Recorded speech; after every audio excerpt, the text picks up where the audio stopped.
Ruk gelede was ek op 'n reis van gebed saam met 'n geestelike begeleier. En op 'n dag stel hy voor dat ek sal bid en vra vir die gawe van trane. Ek het dadelik half ongemaklik gevoel en wil sê ek is nie die heilerige soort nie. Dit kom nie maklik nie en ek kan ons dit nie eerder verander na 'n diep meegevoel of selfs 'n hartseer nie, dat God vir my so iets sal gee nie.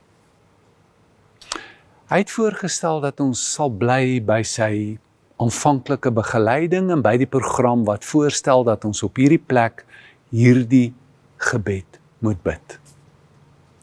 Ek moet sê ek het ingegaan die week, elke dag, bid dit deur die loop van die dag geloop, bid jy dit so dikwels as wat jy daaraan dink, en ek het nie eintlik verwag dat iets met my gaan gebeur nie. Tot die woensdagoggend, toe ek opstaan, toe vloei die trane. Ek weet nie waar dit vandaan gekom het nie. Ek weet nie presies hoekom ek huil nie. Ek het hom dadelik geskakel en gesê, jy sal nie glo wat gebeur het nie. En hy het gesê, ek is nie geskok nie. Daardie ervaring het 'n deur na kwesbaarheid oopgemaak in my siege. En van daardie tyd af, huil ek baie makliker. Dit is nie maklik om soontoe te gaan vir my nie. En is nie altyd lekker nie.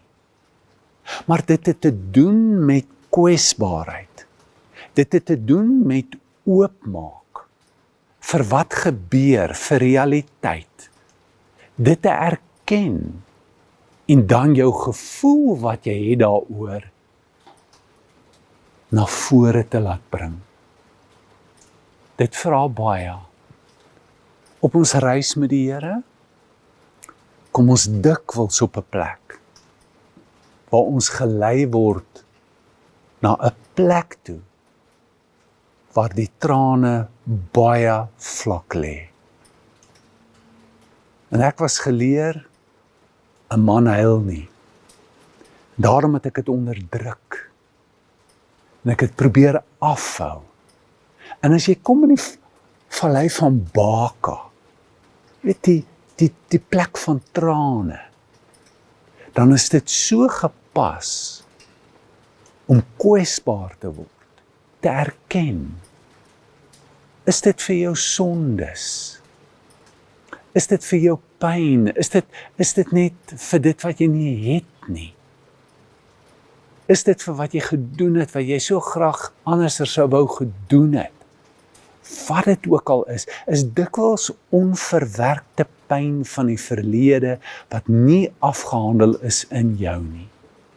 En hier is die misterie, en dit het te doen met die Paschal misterie, dat jy deur trane en deur in lyding in te gaan, na 'n nuwe plek toe gevat word, Baraka. Dit is 'n leegmaak van iets, van jouself, van die goed waarin jy hou, en dit maak jou oop, dat God jou kan vul. Kom ons bid saam. Vader, baie dankie vir die lewe wat U vir ons gee. Help ons, om wanneer ons op daai plek kom in die lewe, in die vallei van Baka, waar ons baie tekortkominge beleef, waar ons alleen is, waar ons pyn beleef, help ons om te rou. Help ons om oop te maak, te vergewe, vry te spreek. Help ons dat die trane vloei in Jesus se naam. Amen.